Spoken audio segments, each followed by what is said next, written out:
Depois que Jesus termina a Santa Ceia, Jesus vai para o Getsemane com os discípulos, para dormir ali deitar ali no Getsemane. Havia muitas prensas de azeitona ali. Jesus forra e ele fala: fiquem aqui, eu vou orar um pouco. E chamou apenas Pedro, Tiago e João. Vão comigo ali para orar um pouquinho. Só que quando ele vai mais afastado, os 3 ficam dormindo. E Jesus fica sofrendo com o Pai em oração, que é sofrendo. O começo do Paixão de Cristo. Paixão de Cristo, do Mel Gibson. E quando Jesus está ali, Pedro dormindo, ele vai, os acode, eles voltam a dormir. Aí Judas chega com a turba do templo. Quando Judas chega, Judas deu um sinal para eles. Por quê? Estava frio naquela noite. Como é que eu sei que estava frio? Porque Pedro, quando vai negar Jesus, ele estava numa fogueira, assim, aquecendo a mão na casa do sacerdote. Quando o pessoal fala: você também é discípulo dele? Não sou não. Então estava frio. Era comum a pessoa, à noite, cobrir, porque o próprio manto era sua cama. Sim. A capa era sua cama. Então, à noite, ao dormir, pode ser que o pessoal às vezes colocava assim para forrar tudo aqui. E, além disso, o judeu também tem o costume de, na hora de orar, colocar o talit na cabeça para orar. Pode olhar, o talit, para quem está em casa, é aquele pano, geralmente branco, que o judeu tem aqui o tzitzi, aquela franja, ele coloca o pano e faz aquela oração ali. Então Jesus, como judeu, talvez pegou o próprio pano e colocou na cabeça. Ou seja, de noite, no escuro, Jesus ali, como é que vai saber que é ele? Então o sinal de Judas foi o seguinte: fiquem tranquilos, eu já o conheço, mas para ter certeza que é ele, vai que é um outro discípulo disfarçado dele, porque acontecia muito isso. Dizem que o Saddam Hussein tinha sósias. Não sei se é verdade, mas diz que ele tinha sósias. Até tem uma piadinha que o pessoal conta, que uma vez o pessoal chegou e falou assim: temos uma grande notícia. Foi para os sósias, estavam os sósias do ditador assim, na sala dessa. Temos uma boa notícia, porque estava todo mundo apavorado, que teve um ataque terrorista no carro do ditador, e se ele morresse, todo mundo perdia o emprego. Aí o sujeito falou assim: eu tenho uma boa notícia e uma má notícia. Ele falou: qual que é a boa notícia? O nosso ditador está são e salvo. Não vamos perder o emprego. Excelente notícia. E qual que é a má notícia? É que ele perdeu o braço direito. Então, quer dizer, o braço esquerdo. Então, quer dizer, os sócios agora vão ter que amputar também, né? Não tem braço. Cara, eu fico pensando assim, quando a gente vem pra... A gente usa Jesus como modelo na nossa vida, né? Em todos os aspectos. Só que aí, quando eu olho para uma situação como essa, eu fico tentando extrair. Como que eu devo lidar com uma situação dessa, né? Jesus estava do lado dele, uma pessoa que ele sabia que ia traí-lo, ou que eventualmente já tinha o traído. Se no coração já tinha. E aí, na nossa vida, a gente passa por essas situações também. A gente olha para o nosso lado e fala: cara, eu sei o que essa pessoa fez e ela ainda não sabe que eu sei. E aí o que Jesus faz aqui ele basicamente segue normalmente e ele se deixa, entre aspas, ser crucificado, inclusive. Né? Quando é na vida real, vamos pensar numa situação empresarial, né, que a gente sempre faz esses paralelos aqui, eu seria uma pessoa que está me roubando. Né? Uma pessoa que está me roubando, uma pessoa que me traiu, uma pessoa que fez uma coisa assim. E que, né, no caso de Jesus, estava sentado do lado dele, né? Assim, Jesus o colocou ali, né? Exatamente. E aí a pessoa... Não sou eu. Eu sou o filho amado, não sou eu. Fica tranquilo que na minha comparação, Jesus está do lado de cá. Né? Tá. Aí você pega e sabe que essa pessoa do seu lado fez isso ou está planejando, mas você sabe. Tá comendo pão molhado aí, cara? Assim, se eu for fazer o que Jesus fez, eu não sei o quanto isso é aplicável à prática. Então eu tô tentando entender o seguinte: Jesus é perfeito, a gente se modela nele e tal, mas numa situação como essa, eu trago para a prática o contexto empresarial. Como que eu deveria refletir as minhas atitudes numa lógica onde eu estou tentando modelar Jesus no que ele fez? Eu vou responder em duas situações. A primeira é que é só um funcionário e a segunda que é o seu filho. Tá bom? Se quem está roubando é apenas um funcionário, se você for inteligente, você não vai mandar ele embora no primeiro momento que você souber do roubo. Numa grande empresa, você sabe que não.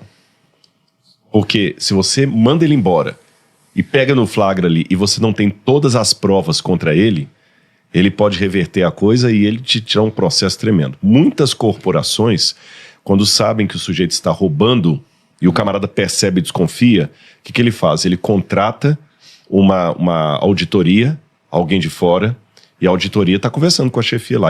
E fala assim, deixa ele roubar um pouco. Deixa ele. Ele não sabe, mas ele tá sendo vasculhado. É igual pedófilo. Eu já sei que o cara é pedófilo, mas a polícia não vai lá e pega o cara de cara, não. Porque primeiro tem que esperar que ele arrume um flagrante, uma coisa assim, tudo e tal. Às vezes um policial mesmo se passa pra uma menininha e fica conversando com ele vários dias ali pra pegar, que não é tão simples assim. Lembra Sound of Freedom? Então, você tem que dar tempo pro camarada mostrar quem ele é. Lembra que eu falei que Jesus deu tempo para Judas mostrar quem ele é, como Deus deu pro diabo para mostrar quem ele é. Se Jesus tirasse Judas lá atrás, talvez os outros não iam entender. Se você tira o cara da empresa antes de ter tudo documentado, aí o dia que tá tudo documentado, você chega e vai falar assim, fulano, você tá demitido sumariamente, você tá... Aí o camarada já se preveniu, já cortou todo o cartão dele, os acessos que ele tinha, toda a possibilidade dele. Ou seja, você tem que ser frio nessa hora, não pode ser passional. Agora, numa segunda situação. Então, acho que com isso eu já expliquei por que Jesus esperou mais, mesmo sabendo que Judas estava roubando. Segunda situação. O sujeito que está roubando na empresa é seu primo, é seu irmão, é alguém que você ama muito. Ele está no mesma coisa do outro. Só que nesse caso, além de você esperar para ele poder se munir de coisas contra ele, você ainda quer salvá-lo. Você quer resgatá-lo. Você não quer apenas criar um dossiê para mandá-lo embora por justa causa e incriminá-lo. Você quer que ele se arrependa. Você quer que ele se arrependa. Ele é seu irmão. Ele não é apenas um cara que você contratou e você não tem sentimento por ele. Então aí a segunda situação é um pouco mais delicada. Você contrata a auditoria e a auditoria fala assim, não, de fato, o seu irmão está te roubando na empresa já há um bom tempo. Mas você ama tanto aquele irmão que você fala assim, não tá. Vamos levantar toda a prova que eu quero depois confrontá-lo. Mas eu ainda quero recuperá-lo. Eu não quero perder a ruptura com meu irmão. Então Jesus não nos olha meramente como funcionários. Ele nos olha como irmãos. Tanto é que a Bíblia fala que ele não nos envergonha de ser chamados de nosso irmão. Você sabe que Deus, o Pai, Jesus é colocado na Bíblia como nosso irmão. Paulo fala isso. Ele não se envergonha de chamá-los de irmãos. Então ele nos ama, ele deu a vida por nós. Ele ia no dia seguinte morrer por pessoas como Judas. Ele não podia entregar Judas para o diabo tão fácil. Então ele foi até o final ali. É porque numa teoria dos jogos aqui, você tem 3 possibilidades, né? Você vai deixar a pessoa que está nessa energia ruim te roubando do seu lado? Cara, melhor tirar ela logo e pronto. Tirar sem explicar o motivo. Demitir, razões culturais. Outra coisa é esperar para tentar pegar no flagrante, e a ignorância é demitir dizendo algo sem provas, né? É uma situação complexa mesmo. Mas eu não sei, ainda é complexo para mim uma situação como essa. É porque graças a Deus, graças ao bom Deus, até já que deu o exemplo, eu conheci o seu irmão. E ele não tem nada a ver com isso que eu descrevi. Sim. Então, graças a Deus, é difícil para você entender. É que o que você está dizendo é porque pelo fato de ser o irmão dele, existe uma atitude diferente de se fosse alguém que não é irmão. Exatamente. E quando eu falo irmão, eu tô falando irmão daquele irmão assim, eu amo meu irmão. Sim. Não é aquele irmão assim. Sua esposa faz uma coisa e fala, caraca, eu não acredito. Assim, você entendeu? Eu quero exatamente. Ou até filho mesmo. Acho que filho talvez seria o exemplo mais fácil. Eu, por exemplo, se um dia eu sou lá pelo Kaique Lucão, eu não tenho essa piedade, não. Tchau e bênção. Tem um sentido filosófico ali. Eu estudei Blaise Pascal com o Pondé. Pondé foi meu professor de filosofia. E a especialidade dele, a cadeira dele era sobre Blaise Pascal. Mas pegando de uma maneira assim para responder isso, quando você tem sentimento envolvido, a lógica você põe do lado. Aí não tem nada de jogo, nada de... O seu único objetivo é redimir aquela pessoa que você tanto ama. Aí não tem perda, não tem demissão, é redimir a pessoa que você ama. É isso que tem em jogo. Você entendeu? Quando você tem alguém que você ama, tudo muda. Por exemplo, o mais altruísta que você seja, entregou a sua vida a Cristo e tudo mais, tem milhares de pessoas agora precisando de um transplante de rim. Nem por isso você vai chegar lá na porta do hospital e falar assim, escuta, pega o meu sangue aqui, olha, meu rim está disponível para quem quiser ir. Não é assim. Ontem tive uma pessoa que perdeu um, né, Kaique? Perdeu um rim, é loucura. Tá vendo? Agora, Maíra tá precisando de um transplante de rim. Você não vai pensar duas vezes, você vai correr no hospital e fazer assim, faz o exame de sangue, vê se o meu é compatível. Se for, tá aqui, olha, pra ela. Você tá entendendo? Por que você faz isso pela Maíra e não por outro, sendo que você considera um ato? Porque tem o sentimento envolvido. Sim. Então, Cristo, isso é difícil pra gente. Ele amava Judas com um amor maior do que você tem pela Maíra, ou pela Sofia, ou eu pela Laura, ou você pela... Não importa. Jesus amava aquele rapaz. Jesus queria salvar aquele rapaz. E provavelmente, verdade, né? se o Judas tivesse ido lá no pé da cruz lá pedir perdão, talvez ele perdoasse. Perdoaria. Sem nem pensar, né? Eu acho. A diferença de Judas e Pedro foi o perdão. Aí, por que Judas o beija? Lembra que eu falei que o judeu colocava o talit, e até eu contei a piadinha aqui do editador? Havia muito esse costume mesmo da pessoa, às vezes, trocar de posição pro outro não ser pego. E eles queriam pegar Jesus. Estava de noite. Já tinha anoitecido. Então ele chega lá e vai saudar Jesus. Por quê? Ele chega primeiro sozinho. Mestre, porque era comum você saudar uma pessoa beijando no rosto. Só que tem um detalhe curioso. Você só beija no rosto de uma pessoa que está hierarquicamente no seu nível. Ele agachou para beijar Jesus. Você pode receber um beijo no rosto de alguém superior a você. Mas nunca você tem a iniciativa de dar o beijo nele. Sim. Você vai beijar os pés dele ou a mão dele. Lembra o filho pródigo que o pai correu, o abraçou e o beijou? Isso é fantástico na parábola do filho pródigo, porque quer dizer que o pai se fez igual. Beijou no rosto. Você tá entendendo? Então, assim, se você é inferior a mim, você tem que... Eu dou a mão, você beija a minha mão ou o pé. Nunca o rosto. Ele chegou, mestre! E veio cumprimentar Jesus para forçar um beijo no rosto. Coisa que era usual, mas errada. Você entendeu como, né? Ele devia baixar beijar a mão. Por que ele forçou a beijar o rosto? Porque aí Jesus tinha que descobrir para beijar, e ele ia ter certeza que era Jesus mesmo, e esse era o sinal. Levantava talvez a tocha, alguma coisa assim.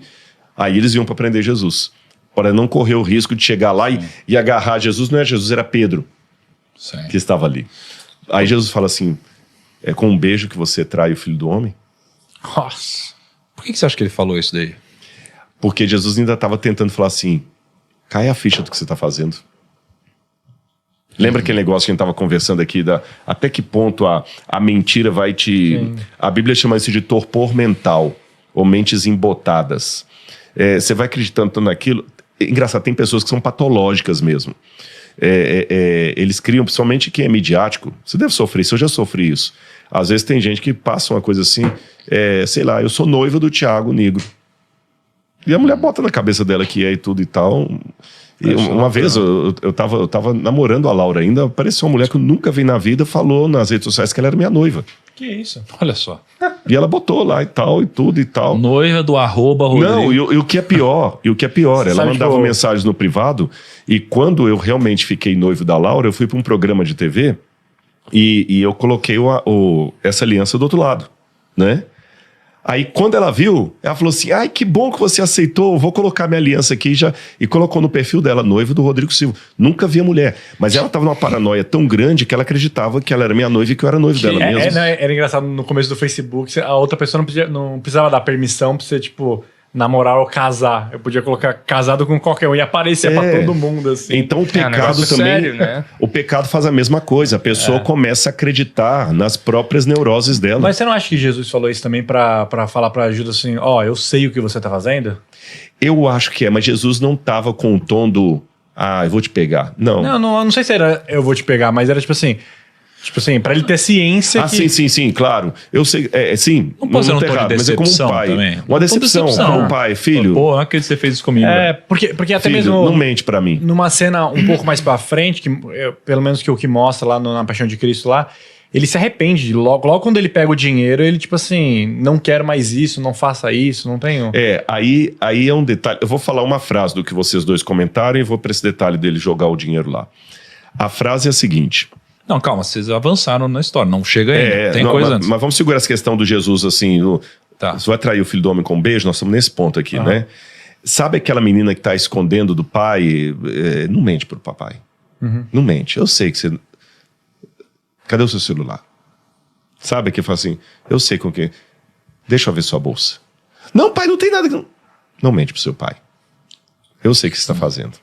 Olha, você tá entendendo? Então, com aquela dor, aquele desapontamento, por que você está se estragando, meu filho? Por que você está fazendo isso? É porque eu penso muito, será que ele não se arrependeu? Na hora que Jesus falou, será que ele não se arrependeu ali? Porque eu falei mais das moedas, porque lá ele estava arrependido, entendeu? No ato, né? Porque lá ele demonstra arrependido. Mas será que ele não se arrependeu de vez ali quando Jesus falou com ele? Olha bem, eu falei com vocês aquela hora que eu dei o exemplo das 2 meninas prostitutas na esquina, que uma tá lá por um mau caratismo, a outra está porque tem um problema emocional que a levou para aquela situação. Sim. E eu olho para mim, são 2 meninas, mas o Espírito Santo sabe a diferença, né? Há uma linha tênue muito fina entre o que é arrependimento e o que é remorso. Entendi. Calma, que isso daí é... Humanamente é difícil a gente saber qual é qual. Calma, vai ser um ponto importante isso daí.